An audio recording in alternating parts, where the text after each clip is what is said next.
my wonderland.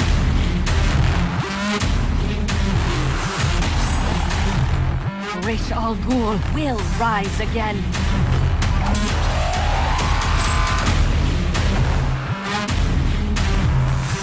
They took Nora because of you.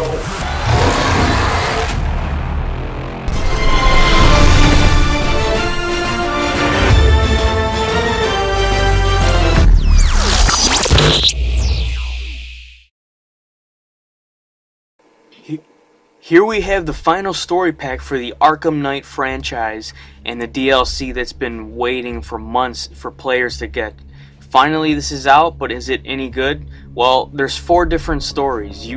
This is Season of Infamy Most Wanted expansion pack, and there's 4 villains that you encounter: Ra's al Ghul, Mr. Freeze, Mad Hatter, and Killer Croc. And those 4 stories are side missions throughout the game. And note, this is the last story-driven missions that Arkham Knight has, and the last DLC that we will get that's story arc and also story base. So they're very short missions. At the same time, they're a lot of fun, but I'll get more into detail with them, and I'll explain each and every single one of them, of what they consist of and what you'll encounter with your experience with these short DLC story missions, which is really cool to see. Mr. Freeze, I'm happy to see him back. Mad Hatter, I'm happy to see he returns as well. Ra's al Ghul, I didn't think he would come back, but he returns. And Killer Croc is a fun story mission with kind of one boss battle that you kind of like go do right in the middle of the story. But like I said, I'll explain all that in all together and let you guys know what I think of the Season of Infamy DLC for the Arkham Knight. So let's get into it and talk about what I think about this short DLC story-driven game.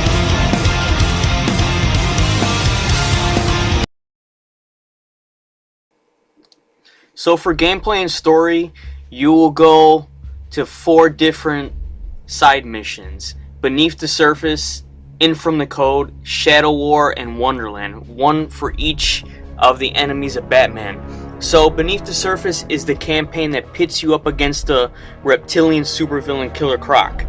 He's one of the main villains. The setting is narrative, and it isn't the greatest, honestly, with an outcome that's rather predictable.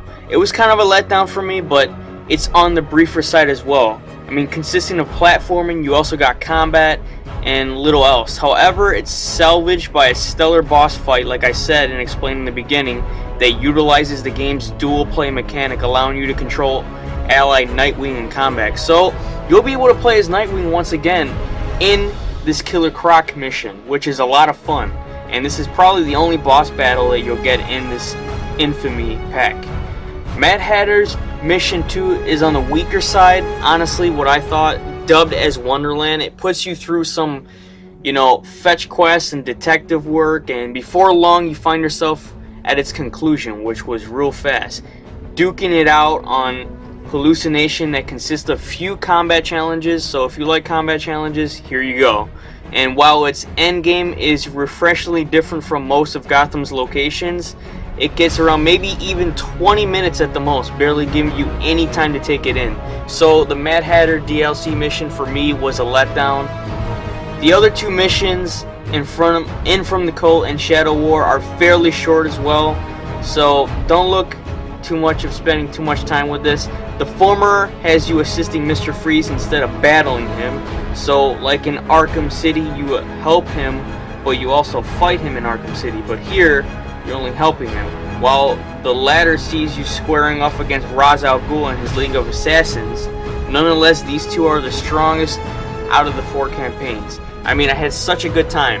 In From the Code has a nuisance character actually used for the Batmobile and gripping plot. Without spoiling anything, it's perhaps the highlight of the Season of Infamy, and I thought it was the most exciting from the 3.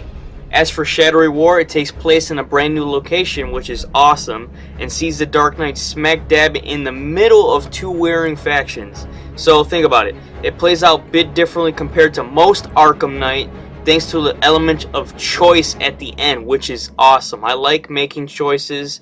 Though both In From the Cold and Shadow War are great additions, Beneath the Surface and Wonderland barely pass muster in my opinion.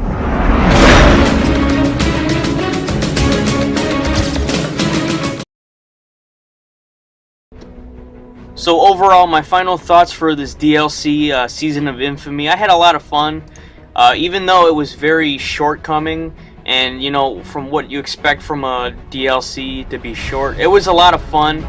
You know, if you're a big Batman fan and you want story-driven side missions, then this is the DLC for you.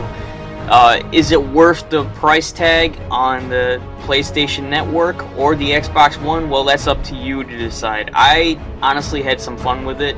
I mean, my pros: welcome changed scenery. I like the solid narrative for most parts and cool boss fights. The cons: short length, like I said, almost double the price on consoles, which kind of sucks. And the mission structure. Overall, I'll give it a 4 out of 5 stars. I had a lot of fun playing it. But that's it for the story missions for Batman Arkham Knight. And like I said, thank you for watching my review. And here's to new reviews coming for 2016. Thank you so much.